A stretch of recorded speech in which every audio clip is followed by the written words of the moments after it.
You're listening to the AFTERBUZZ TV Network, now the largest new media platform on the web, and your #1 source for after-show entertainment.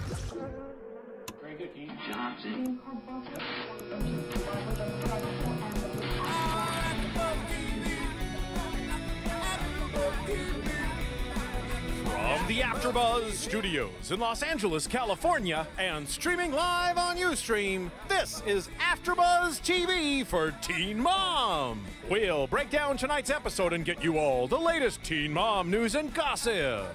If you'd like to buzz in on tonight's show, you can buzz us at 424-256-1729. That's 424-256-1729.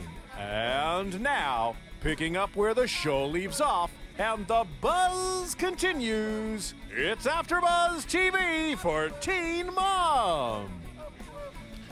Hello, everybody. Oh, well, thank you. Thank you. I guess I'll thank Phil for that in the studio. You know what? Do we know any guys that have read The Every Girl's Guide to Life? So many guys, actually. Really? Like, have read it, like they read like a book, like cover to cover? You're looking at one of them. You read it? I did. You know what? I don't even know if you'd tell me that you didn't, even if you didn't. Okay, go to any page and I'll tell you what it's about. Oh, you got it memorized too. Okay, yeah, I believe that. But you know what? Maria looks good on the cover here. Speaking of Maria looking good, saw her all over the planet in her New York bikini for the bet she lost. You see that? I bet you did see that. That was everywhere. Like every homepage, everywhere. She was all over it. I thought that was pretty interesting. But anyway, we're not here to talk about that. And we're not here to talk about Phil's questionable towels, potential towel issues. He said he was going to give me a bad towel on purpose. I'm glad he didn't do that. I failed in my attempt because Ed has, there's a continuing running joke. Right, I washed my hands. For those of you tuning in for the first time, because you know what, we obviously see, the good news is, here's what I will say. Teen Mom was #3 on our charts yesterday. 3. And so we're seeing more and more listeners come in on Teen Mom. So for those of you listening for the first time, Ed has this obsession with towels, and they gotta be clean and all that. And we keep clean towels here. But now the joke is, every time Ed comes, I put in a shitty towel. So Ed, wait, continue with the Teen Mom. We keep That's enough of the towels. Is that what you? Okay, now we're done with towels. Oh, because he's the boss. I'm the host, but he's the boss. Anyway, okay, but we are here to talk about Teen Mom, and we're looking for a Star Session. Just stay in Star Session's name because Star Session is always a good contributor, and we just don't know where she's at. But Star Session, you're welcome to call in. We would love that. But Mari's out. Isabel's out. Star Session is out. You got me. So right now, I'm gonna go ahead and start immediately talking about not the most entertaining one. I'm gonna start. We're gonna start small and then we're gonna get big. Okay. So first, let's talk about Chelsea. Okay. So Chelsea, this particular episode, she is now. Nothing's changed as far as I'm concerned with her and Adam. The only thing that's happened, you guys, and you guys know this who's watching the show, is that she has found some stuff to do with her time. Because if she did not have a job and have to drive back and forth to get her, to her mom's, to get Aubrey and all that, she would be sitting at home thinking about Adam all the time, 24/7, like she did. Okay, and proof of that, and I don't want to jump ahead too much to the predictions, but proof of that is, what we saw in upcoming episodes, how she feels, what she says.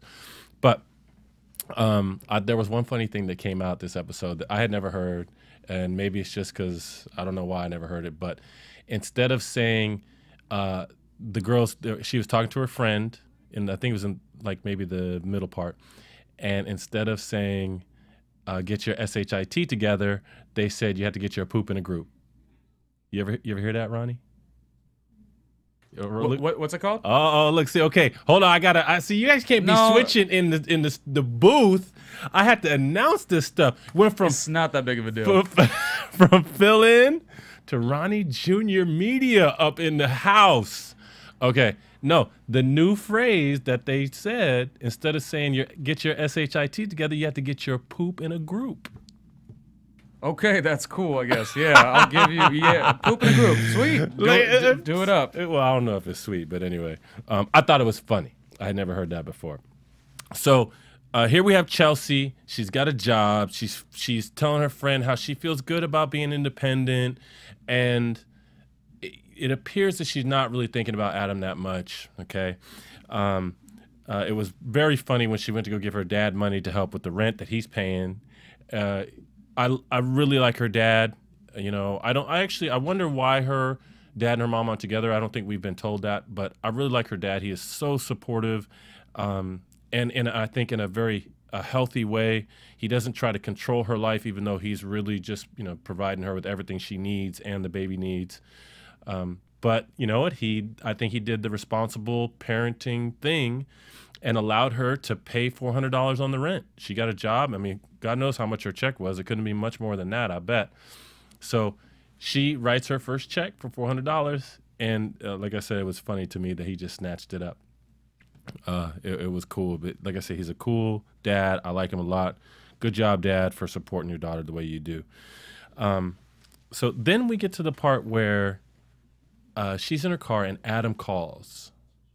Okay, now this is important for all you listeners because although we try to have fun with the show and everything, this is the part where the reality of the fact that we've got real kids that are having kids that are real kids that whose life is for real being affected. You know, this is a reality show. The stuff we're seeing is real. And so Adam calls and says, can I see Aubrey on Friday night and keep her until Saturday? And Chelsea's response is she's very hesitant to do it. Now, I think what's happening here is a couple of things. I think Chelsea is affected when she has to talk to Adam on the phone, right? She still has feelings for him, and she, you know, she probably feels emotionally, probably feels flustered. And so it's difficult to sort of push through that and just talk about business and you know, arrange like a time for him to visit Aubrey. But her thing is that she says that she doesn't know if she can trust Adam to be alone with the baby overnight. Now, I don't think she's like saying that Adam's a bad person. I think she's more concerned about whether he would do a good job of taking care of her. And so it's a valid concern, but it's the wrong time to have it, in my opinion. So I'm just going to say my opinion because I'm the only one on the show. I got nobody to argue with me right now. But it's the wrong time. What I think that Chelsea needs to do is she needs to understand before she has that conversation with Adam is she needs to understand exactly what types of things legally she has to do. Like right now, they don't have any court orders that say when one child has to be with the other parent. And so it's not going to be a situation where Adam can call the sheriff and say, hey, that's my daughter, and she's not letting me see him. He actually has to go to court to get a court to say, okay, you get to see your daughter X number of hours on this day and that day. But how Chelsea behaves with regard to letting Aubrey see Adam is going to have a big factor in what the court decides afterwards, if it does go to court. So right now, there's nothing that would sort of oblige a sheriff deputy to like go in and take the baby or try to, you know, force Chelsea to hand Aubrey over for a weekend or whatever. There's nothing like that. But the bottom line, I think, is that, you know what? It's the baby's father, and I believe that Adam should be afforded time with Aubrey. But it's a tough situation for Chelsea because she doesn't know how to do it in a way that's comfortable where she feels safe. And that's what I think, like I said, it's not the right time to do it when he's on the phone. She has to decide beforehand. She has to go, like, you know, figure out what she's going to do and how she's going to allow Adam to see Aubrey beforehand so that she doesn't have to make a decision when she's all caught up in the emotion of the moment and he's being a jerk, calling her names, using profanity, being extremely disrespectful and impatient with her. He's just not helping at all. But at least he's calling to say he wants to be with his daughter. Now, here's one. I'm not somebody who's got some sort of ESP or intuition, but my feeling that I got, a thought that came into my head when he was calling, because remember, he called when his parents were out of town, or said he wanted to have Aubrey come over when his parents were out of town. My thought, and this is completely unfounded, guys, is that, well, I don't know how frequently he calls to ask for Aubrey. It's just based on watching the show. It seems like it's not that frequent. But my thought it was from left field is that he's seeing somebody. He's got a girl, and the girl knows that he's got a daughter, and she's probably said something like, oh, you should I would love to meet your daughter, blah, blah, blah. And the only time he's going to do that at his parents' house is if they're not there. Okay, that's from left field. That I'm not slandering anybody, but that is the thought that came to my head because of the circumstances. Why is he trying to do it when his parents aren't there? Why, why?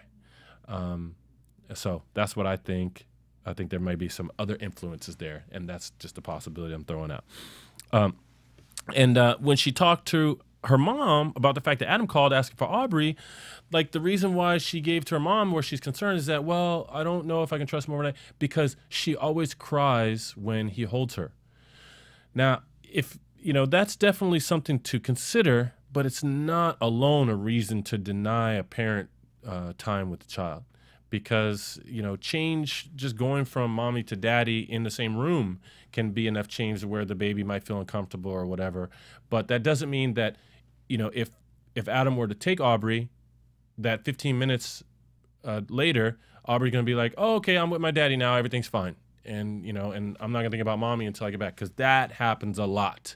During the transition time, when you're going from when the child's going from one parent to another, it is, there's some turmoil for the child. Happens all the time. A few minutes later, after the one parent is out of view and the baby's with the new one that they just went with, everything's cool and can be cool for the entire time. I've seen it lots and lots of times. So not a good reason, Chelsea, to not have Aubrey see Adam.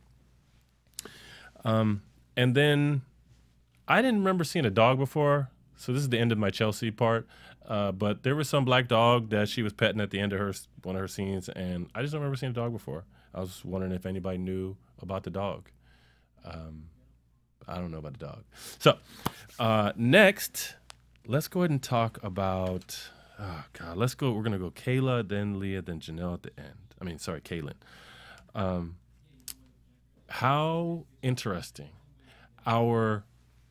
if I could say our favorite, meaning I don't mean our favorite girl out of the four, but I mean the one we think has been doing the most, making the most mature decisions or whatever, shows that she is like anybody else can be not want to say a victim, but affected by her feelings and her emotions, and she can still fall back into the habit of doing stuff based on how it feels, as opposed to what may be the wisest thing. Joe wants to come meet Jordan because Jordan is around so much and such a big part of Kailyn's life and the baby's life. And so he comes, they have that meeting. You guys saw it, I think either last episode or episode before last. And the meeting supposedly went good. Kailyn expected Joe to be negative and have a problem. I think she was actually impressed with how well Joe handled the situation, how respectful he was to both her and Jordan. And I think that was the beginning of her starting to realize or starting to feel feelings for him again. Next thing you know, Joe is now saying, hey, you know what? I want to come see the baby more, Isaac, and you know what? I want to do my weekly visitations, and I was thinking that maybe I'd come do it at your house. And I think that very early on, Kailyn was having those feelings, okay? And so that's why she was open to it. And then here she comes to tell Jordan, and we know he was right, but he was immediately, he goes, I have a bad feeling about it. He sensed the trouble. He knows that they had chemistry before, Kailyn and Joe. And so now and I thought he handled it very well, by the way, guys. Anybody wants to chime in, be it, Twitter or whatever. I thought he handled it very well because it's a hard line to draw. It's a conversation you don't ever want to have with your girlfriend if you're a guy. You do not want to have to be discussing, worried about your girlfriend being at home alone with her ex-man / baby daddy. Not a good look. Why? Just because if she's not supposed to be with that, if she's going to be with you and she's still spending time with this other dude that she used to have something with, it just opens up possibilities for problems. And we see exactly that. Joe rolls through, and it's starting to feel like old times for Kailyn. They are giggling and laughing and flirting and touching each other and hugging and kissing on the cheek, accidentally saying "I love you" to each other. Man, sperm is a terrible thing to waste. It happened so fast. You know what? Phil didn't even. You're not a super fan of Teen Mom, are you, Phil? You're not a super fan. Are you a super fan? I am not. I've never seen the show. And you know what, Phil? Ronnie Jr. Media was just right there. What the hell's going on? And was the musical chairs in that booth? It could be. By the way, I can't wait for it. Since Ed didn't do his news and gossip, I've got some great news and gossip for Teen Mom. I'm very excited to deliver it to you guys. And don't make it sound like I didn't do something I was supposed to do. That is not appreciated. Okay. Okay. Well, you better hope that door is locked. Well, it is, but no. Mari usually does the news and gossip, so Ed didn't know. Mari, unfortunately, as you guys know, is not here because she's covering hard-hitting news, as they say. Hard-hitting. Yo, did you notice that all the doors are black now? We had white doors before, now we have black doors. I like the black doors. Thank you for your input. Okay, so that's a side note. Anyway, so where were Kailyn? So, okay, so they are heavy flirting, and you can just see it's just a problem getting ready to happen. I think she's like, then she goes to talk to her friend and says, "Ooh, I think maybe I have feelings for Joe. And what about Jordan?" He goes, "I don't know. It's still in the beginning." It's all excuses. Okay. And then the dude, her friend, plays the little YouTube video of Joe rapping, and he's been talking about it in the studio and he's going to do a thing. Now I feel like she's starstruck a little bit. Okay. And she's like, got that like, "Ooh, he's on TV. I want to be with a singer" thing going on. And plus it's her ex and the baby daddy. It's just Jordan doesn't have a chance. He could be Superman, and he don't have a chance against all this inside game that Joe is running on Kailyn. And by the way, please make no mistake, y'all out there watching, please, if you disagree, let me know. If you agree, let me know. Joe knew what he was doing from jump. And now you're out of control. I'm not out of control. Joe, if you're listening, I'm telling you, I'm calling you out right now. I saw it from jump. When you said that you wanted to come see the baby, do a visitation at the week, hey, that's cool. I believe that was part of it. But you also were coming in to be close to that girl. Anyway, he's the one to see. Yeah, and it worked. And it worked. All of a sudden, Kailyn is confused about her feelings. One thing I noticed, again, I got to give credit to Kailyn. She actually is mature enough to say to her friend, "You know what? Maybe I'm feeling all this stuff, this confusion and all these feelings just because I am young." I mean, she is so, she has such wisdom. It's amazing because, that's a possibility. That's something that you should consider, but most young people they're not even aware of that possibility, and they don't consider it. So it's a good one.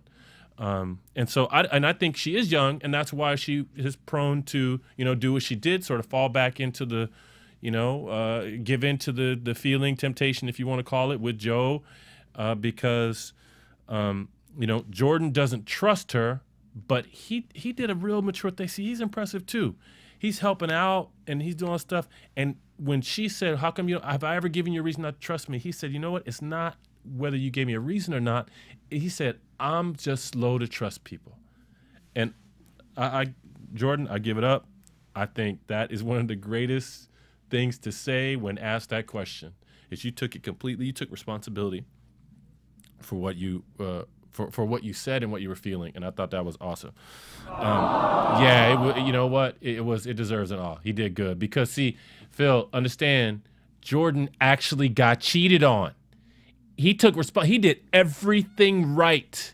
When she said, "Would you mind if I was like with my baby daddy and my baby during the day when he does his visitation and we here playing family, playing house while you out working and hustling?" He's like, "Yeah, I mind. I don't like that." He goes, "What do you expect me to say?" He goes, it was a bad look. So, and then he was right. He was right. God, such a problem. But Jordan, don't take it personal, dude. Like I said, you didn't have a chance. You didn't have a chance of nothing you could do. He already had that on lock. Okay, all he had to do was bring the key. So they had their mommy, daddy, baby time. Joe and Kailyn and Isaac, and it was beautiful. And then she's like, oh, he said the baby. Then they put the baby down in the laundry room because, yeah. Little Isaac, y'all know his bedroom is the laundry room, converted to a bedroom, and by converting it, that means that they didn't put a washer and dryer in there and just put the crib in. Go figure. Anyway, so they put the baby down in the laundry room, and then he comes out, and Kailyn's yawning on the bed. He's like, how you feel? She's like, I'm tired. He says, should I go? She said, no, you could stay. And then the door closed. It is, oh, well, she was yawning. But don't give me the yawn like it was boring. This is really. No, I was, you know how they used to do in the old days with the radio stations? They'd be telling the story and you have the sound effects. I'm trying to do that for your stories. Oh, I appreciate it. I'm trying to help, I mean, enhance. This is almost like a recap / commentary. I'm running it down. Okay, what do we got? We're at 20. Okay, cool. All right. So anyway, rest is history. As far as I'm concerned, the door closed, and there was some humping going on. Okay, that's what I say. Even though we couldn't see it, but hey, she made a choice right there, and I think she knew she was coming up against that moment. And I think she knew what she wanted to do, and she did what she wanted to do. And only thing I'll say I'm mad at her about is that, you know what? You're in a relationship with Jordan. You should have come clean, Kailyn, first, and actually broke it off with Jordan. But the thing is, most girls can't handle it. Most girls can't handle it. You're young and admittedly confused. So you know what? It's like chalk it up as a learning experience. But I think you probably agree. Hindsight's 20/20. Probably should have done this and this and this in that order. Okay. So now let's talk about Leah because, oh my God, this is some real drama, y'all. This is some real drama. Like, this is better than any soap opera, what we saw on this episode. Corey, can anybody tell me how in the heck did Corey hear that his wife actually had sex with somebody? Like, who did she tell before this episode? And okay, or was it that, and I don't remember, I don't think we saw anything. I don't think we even knew anything about it.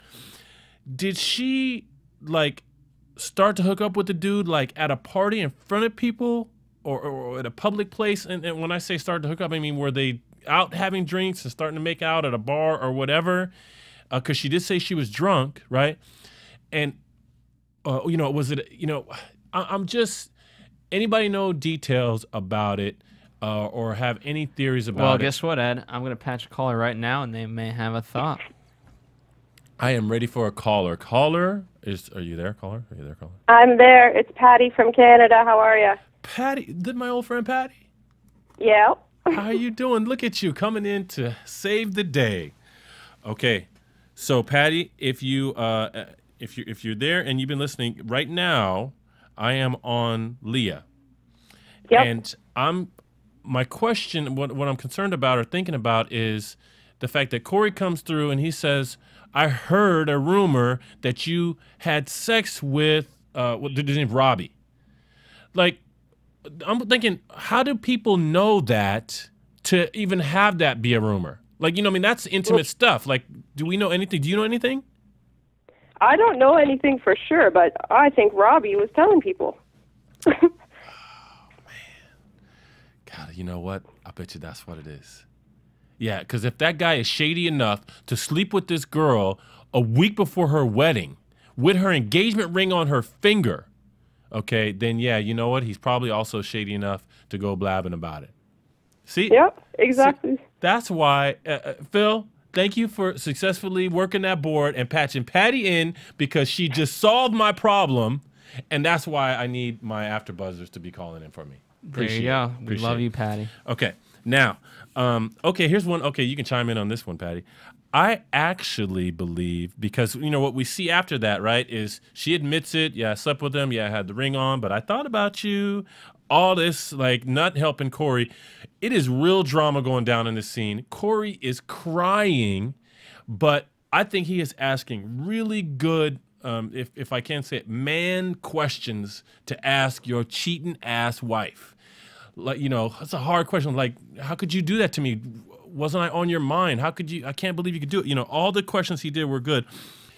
And she comes away from that, like, acting like she still wants to be with Corey and calling him and saying she still wants to work it out, telling him I love her, but, you know, telling him I love you and all that. My opinion, Patty, tell me what you think. I think that actually she doesn't want to be with Corey.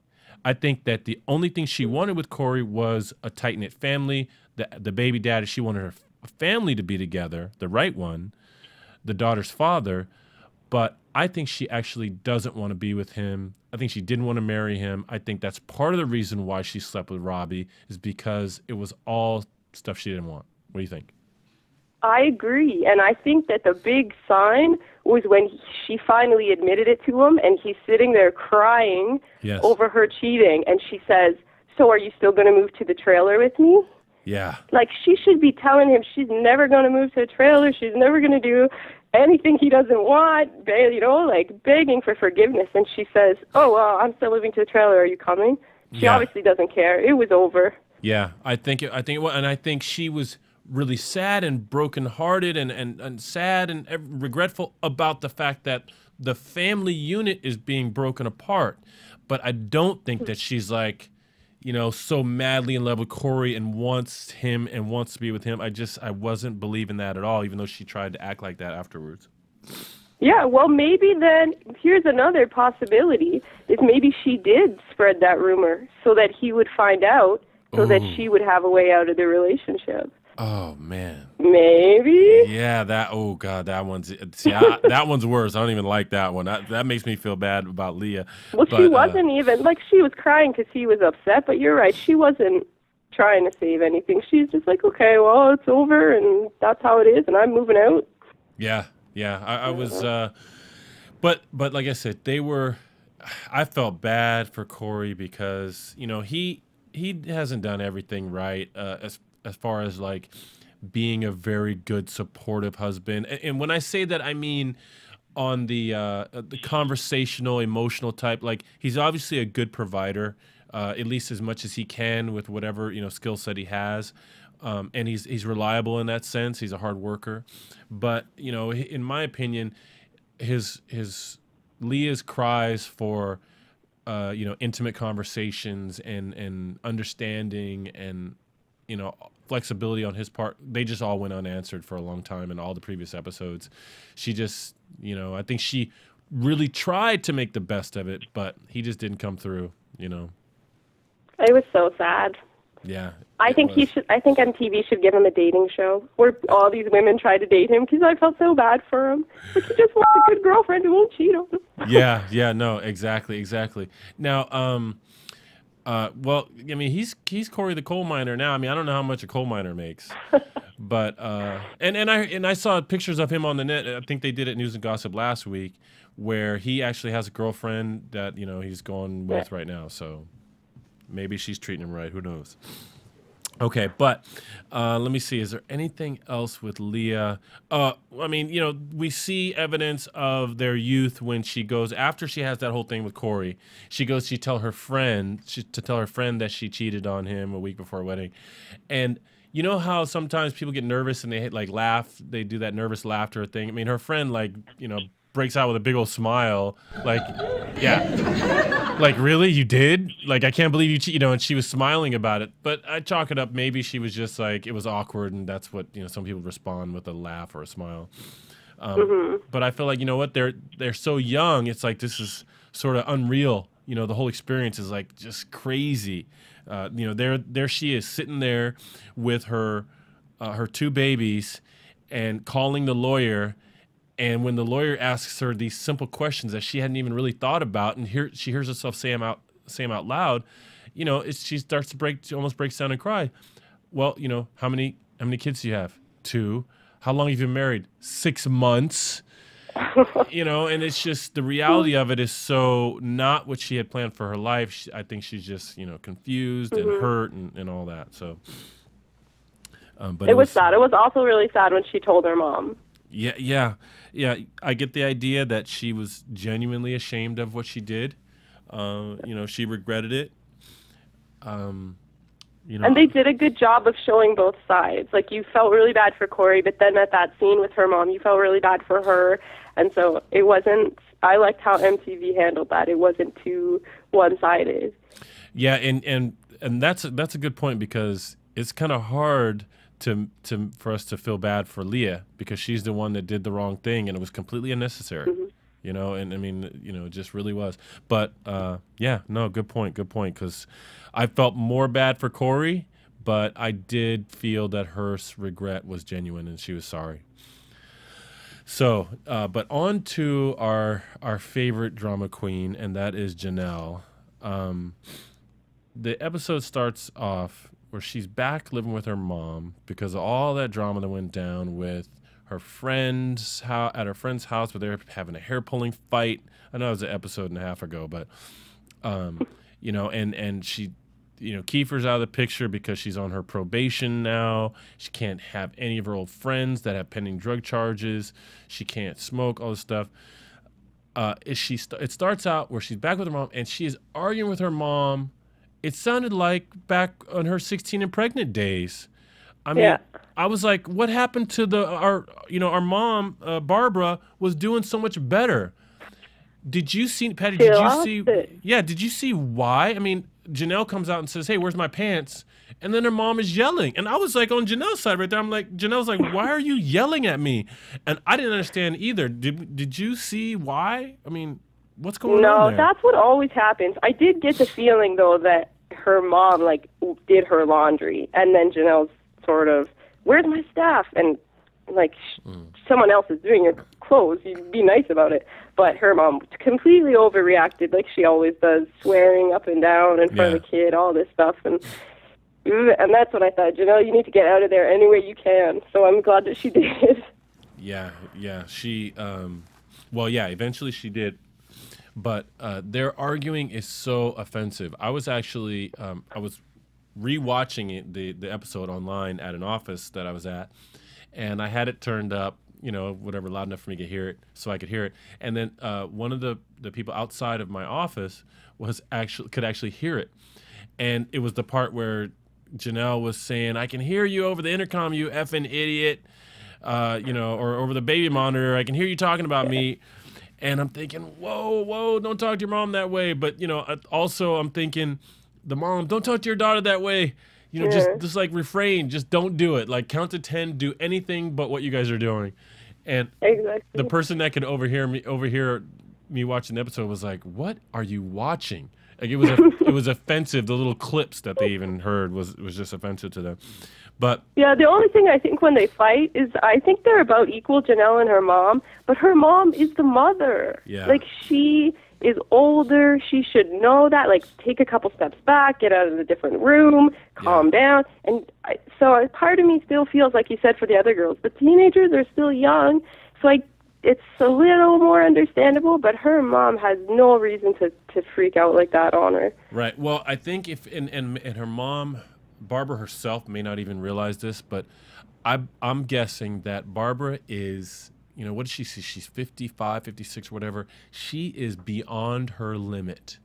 She is taking care of this baby, having to work, pay the bills, and has what is, clear, a healthy, intelligent 16, or what's she, 19 now, 20, whatever, year old. I mean, she is capable. Janelle, if she was focused, could be kicking ass and helping do everything in the house. She could have more energy than her mom, and so on top of having all this heavy load on Barbara's shoulders and everything, she's got to deal with Jenelle and what appears to be really trivial stuff.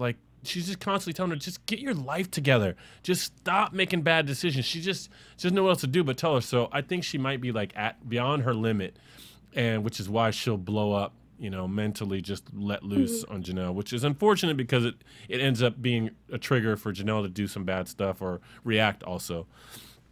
But then we see, and I'm wondering, I think, I forget what it was. Yeah, I think Isabel, a couple of shows ago, found in News and Gossip that Jenelle was actually diagnosed with bipolar disorder. And so I guess when she went out to the porch to get on the phone to talk to Kiefer, that was one of her stable moments, right? Because, wow, did we hear some mature conversation there. Right? I mean, didn't you look at that and go, is this Jenelle on the phone with Kiefer? Yeah, I think what I said was, it's funny that Jenelle can step away from that fight with her mom and have a calm conversation about it and how she's going to fix it. But we never see her mom having calm conversations. We only see her mom pretty much raging. Yeah. So, that's what I thought. How come she hasn't been talking to Kiefer like that for the rest of the season? Tell me about obviously it. She can talk to him. It could be that even though in her opinion, smoking weed is like something that makes her happy and makes her feel good, it could be that it contributes to her ups and downs, her bigger swings in her emotion. I mean, I don't know. She doesn't actually outright say that she's stopped smoking. Actually, something she says in the previews makes me think that she's been smoking all the time. She said when she got to was talking to the counselor in the preview of the upcoming episode, she said something like, I smoke every day and now I have to stop. I'm thinking, well, wait a minute, you're supposed to have stopped weeks ago when you got that probation. So I thought that, I think there's a question there whether she actually stopped. My thought is, unfortunately, that she didn't. But so she decides that, and I apologize to everybody. I've got the sniffles. It's like an allergy thing going on. So I actually have a Kleenex in my hand on camera. I've never done that before, and I'm like, But anyway, apologies.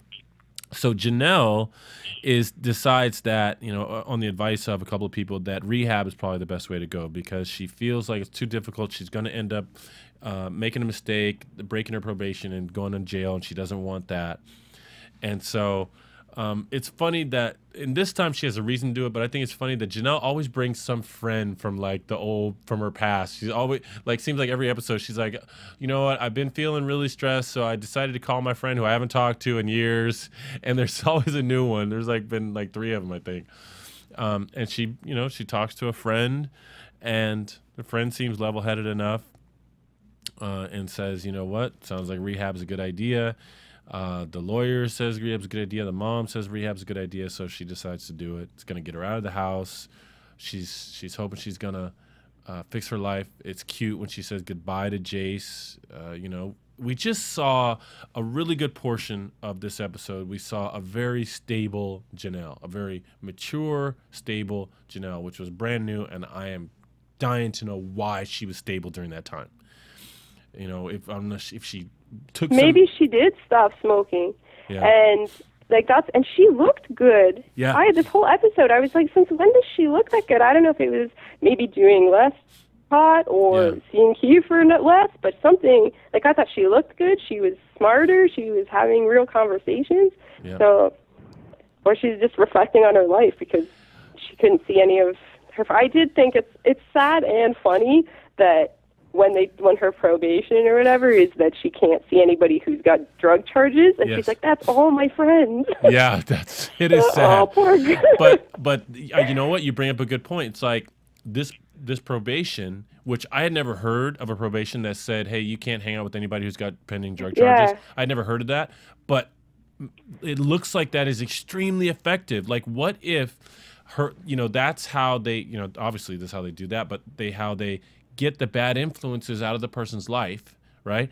And now she's got no friends, so she's not going out. There's no place to go. She can't go to her hangouts because her friends are going to be there. And so now she's home. She's probably getting good rest. She's eating better. She's, she's not doing drugs at all or as much. We don't know. And so now all of a sudden she looks healthier. She's got a clearer head. She's starting to realize, what's important. It's like, you know what? I need to get my life together.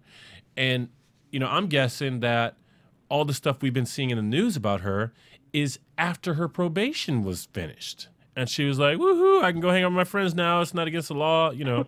And then it just kind of got her back into the whole thing. But I don't know if anybody also noticed, I don't know, I guess she smoked cigarettes. I don't remember seeing her smoke cigarettes. We have? Okay. She definitely smoked. I think she was smoking in the car last week, like when after court. Okay. She was mad. Okay, because I noticed that at the end of the episode, near the end, when she was basically doing the whole good part about saying goodbye to Jace, and then it said later that night, and then she comes in and she talks to her mom, and her mom is being the good Barbara at that point, and giving her encouragement and understanding. And I just noticed that Jenelle had a lighter in her hand, and just curious if she was. When they said later that night, I was expecting maybe she was going to go try to get one last smoke of weed in before she went to rehab. I didn't know. Maybe. Yeah, I had no idea. But, I thought, oh, she's probably just smoking a cigarette on the porch, and she just came back in. So, at this juncture, we are ready to do two things. We're ready to break for commercial, and we're ready to move into Phil's news and gossip. And Patty, if you have anything to offer or comment during that time or bring in, please feel free. But who do we got? Is that Ronnie Jr. or Phil? Peeking over, it's Phil in the booth, the black door booth. You ready for commercial, Phil? AFTERBUZZ TV. Hi, I was once like you, a lazy, angry loner whose only joy was watching TV and surfing the net. And, like you, after I'd see one of my favorite TV shows, I'd be so excited and have so many questions that I'd actually have to talk to my douchebag coworkers about it at the water cooler. Then I discovered AfterBuzzTV.com. AfterBuzz TV produces after-show webcasts and podcasts for TV series of all kinds, like post-game wrap-up shows for all your favorite TV shows. AfterBuzz TV hosts are industry insiders who break down episodes of shows, take calls from fans, and interview cast and crew from each series, with over 60 different after shows, from Boardwalk Empire to American Idol to Vampire Diaries to Real Housewives, and more. Now, after a night of TV, I can ignore my stupid coworkers, who I hate, and go straight to my desk and watch or listen to all my favorite AfterBuzz TV after shows, and have all the TV fan interaction I need. Thank you, AfterBuzz TV. AfterBuzz TV. What do you want to buzz about?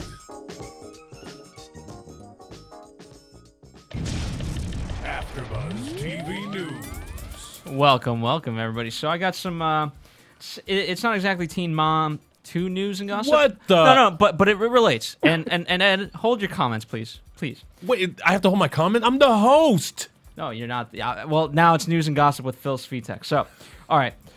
February 11th, 2012, so coming up real soon, Dinner by the Bay fundraiser, hosted by national spokesperson John Stamos, will honor two-time Emmy winner Michelle Stafford from The Young and the Restless, for media awareness as part of her efforts in Project Cuddle. Okay. Now, Project Cuddle, what that is this is from their website. It is a non-profit organization that offers safe and legal alternatives to baby abandonment. We run a confident, toll-free 24-hour hotline for pregnant girls and women who find themselves scared and feel that they have no hope or that anyone can help them through this frightening time in their lives. Wow, very important. So, Ed, we've had Michelle Stafford was a guest on our Young and the Restless show. She's an amazing woman. I mean, amazing actress as well. In addition to that, so go ahead, tell me that wasn't relevant to Teen Mom. Well, you know what, Phil? Because it's such a good, worthy, something that's worth attention. I have nothing negative to say on the air. I will tell you all my negative. No, I'm just kidding. No, that's really important. Oh my God, especially the girls that find out they're pregnant and they don't tell their parents. Please, the best thing that you can do is to not try to handle that situation alone. Is get help from a responsible party. And that sounds like that organization. ProjectCuddle.org. ProjectCuddle.org. If you're young and you're pregnant and you don't know what to do, please do not try to expect that you can handle it alone. And you shouldn't have to, and you shouldn't feel bad that you can't handle it alone. You should get help. And there's people that like ProjectCuddle.org that would love to help you. So there's that. So that's it for news and gossip? And that is it for news and gossip for the Okay. week of. Unless Patty wants to chime in with anything, but I don't. Have you heard anything, Patty? I don't have any news or gossip. All right, so Okay, that is the that's news okay. and gossip for February 8th, 2012. Okay, so we can go into our spooky prediction music. And now, your AfterBuzz TV predictions. Okay, before I give my prediction, I want to point out that even though I was like, unorthodox in like bringing my Kleenex and blowing my nose on the air, I have actually AfterBuzz colors in my Kleenex box. Okay, that's the side note. You can see it on the, there it is. There's like yellow and black. So I'm gonna put Patty on the spot. Patty, what I want to know is go through each girl for me, because this is what because you are now a host. You're a co-host on this, which is appreciated. And Phil will he'll talk to you later about how much you get paid for it. She's getting a big check, right, Phil? Ed, we're all volunteers. You know that. Wait a minute. Do we pay her in? We pay her in U.S. funds or Canadian funds? And does it matter? Saudi Arabia money. Is that cheaper? What's cheapest? I have no idea. No, but you know what, Ed? You actually do bring up a good point, and all what Ed does and the rest of the hosts do here, and in fact, myself included, this has been a passion project from the get-go. So for those of you listening, none of us actually get paid. I pay to actually be here. And Maria actually goes out of pocket. Maria Menounos, the creator of the network, she goes out of pocket. And so we love doing what we do. We love fans such as you, Patty, who call in and speak with us. It's a really big deal. Yes, it is. And so all we ask for in return, is just spread the word. We absolutely love you guys, and that's it. We'll never charge for these. We don't have a lot of commercials, things like that. So thank you, Ed, for making me transition into that. But that was worth. No problem. So Patty, co-host Canadian Patty, on the spot. Go through each girl. Tell me what you expect to happen, maybe in the next episode, and maybe even down the road, whatever you want to do. Go. Okay, Chelsea, I really hope she gets her GED. I don't think she will, at least not this season. Ooh, okay. And given the little situation this week between her and Adam, I feel like he might at least start to go through legal means to get access to his daughter. Okay, good one. Maybe. Okay, good one. She'll probably cry and give in, but whatever. Yeah. Next, Kailyn. She is going to lose both of those guys. Oh. Jordan's not going to stay around, and Joe is not going to stay around, and she deserves it, so that's fine. Agreed. Then we have Leah. Oh, boy. Obviously they split up. Right, we know that. I hope that she does okay on her own in the new trailer. Yeah. I don't know. And Jenelle, I'm surprised that we get to see, like from the preview, we got to see some of her counseling sessions or whatever. I'm a little bit surprised, but I think that would be really interesting. And I hope at the very, very least she gets some advice on how to deal with her mom. From professionals, because she's probably never thought that the way, like, her relationship with her mom was a real problem. She probably always thought it was normal. So I think it will do her some good to have professional people tell her, this is not a healthy relationship with your mother and you shouldn't be in that. And that's it. Okay, no, very good, very good. I agree with all of that, especially and I didn't think about it that way, but I like the way you said it. That Kailyn's going to lose both of those guys, Joe, because he's just coming back on the same little, I think maybe a little bit of a power trip to see if he can get her back. He saw her with another guy. Okay, and then he even asks her, "Aren't you jealous when you think of me with other girls?" She's like, "No." You know why he asked that? Because he's jealous seeing her with Jordan, and that's part of the reason why he came back into the picture to try to. And once he got her, then I think you're right. I think Jordan's gonna bounce, and then Joe's not gonna stay around for long, especially. And there's a little bit of the feeling I get that all this stuff with Joe and his music videos, that he wants to get on the show more. And, of course, the more time he spends with her and the baby, the more he's on the show and gets his little promotion. So I wouldn't be surprised if he backs out pretty quick. Yeah, you know what? You're right about that. No, got to hand it to Patty. Good. Okay, I'm the host. I'm letting myself off the hook. I'm not going to give a prediction for everybody. So, for Canadian Patty, fill in the booth, Ronnie Jr. Media, and myself, I want to leave you by saying, quoting Chelsea, and say, keep your poop in a group. And we will see you next week. From producers Kevin Undergaro and Phil Svitek, engineer DJ Jesse Janity, and the entire AfterBuzz TV staff, we would like to thank you for listening to the AfterBuzz TV network. If you have questions or comments, be sure to buzz us at info@AfterBuzzTV.com. And you can find us on Facebook or follow us on Twitter by searching for AfterBuzz TV. Buzz you later. The views expressed herein are those of the hosts only and do not necessarily reflect the views of AfterBuzz TV or its owners or principals.